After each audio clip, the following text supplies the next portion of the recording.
我喺小學4年班至6年班咧就參加咗學校嘅民樂隊，負責吹小號。其實當時嘅管樂團好多都係喺嗰個學校裏邊組成嘅，最主要係俾啲學生咧陶冶佢哋嘅性情啊，包括呢個樂曲嘅理解咧，亦都唔係好深。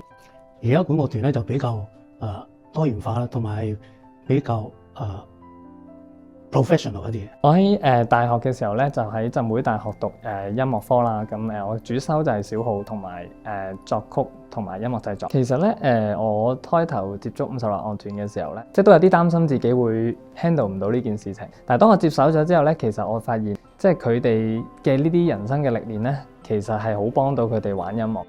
只不過佢哋係可能會欠缺咗一啲技術上邊嘅一啲幫助咧，咁變咗喺呢方面咧，我就覺得我又可以用我嘅專業或者我學咗嘅一啲知識咧，又可以幫到佢哋。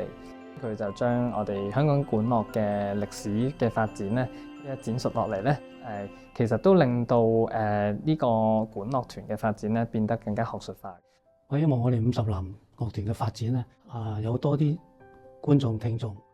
咁因為上一代嘅人其實娛樂比較少啲，所以佢哋覺得有一個免費嘅音樂會，咁我都會去聽。但係而家唔係嘅，而家好多樂隊，所以變咗佢話你今日有音樂會都係唔得閒啦，我好多嘢做啦。咁所以其實而家反而係要揾人去聽音樂會係好難。我諗大家都係好希望可以增加多啲觀眾嘅。咁譬如佢哋會玩好多一啲好受大眾歡迎嘅一啲樂曲啦，即係例如一啲電影嘅改編歌啊，或者譬如一啲動漫嘅一啲歌。我希望香港管樂第時嘅發展咧，可以聯繫多啲全世界嘅，我覺得。咁我亦都希望 through 我嘅研究可以話到俾人聽，香港嘅管樂其實從來都係影響緊周邊嘅，承先啟後咯。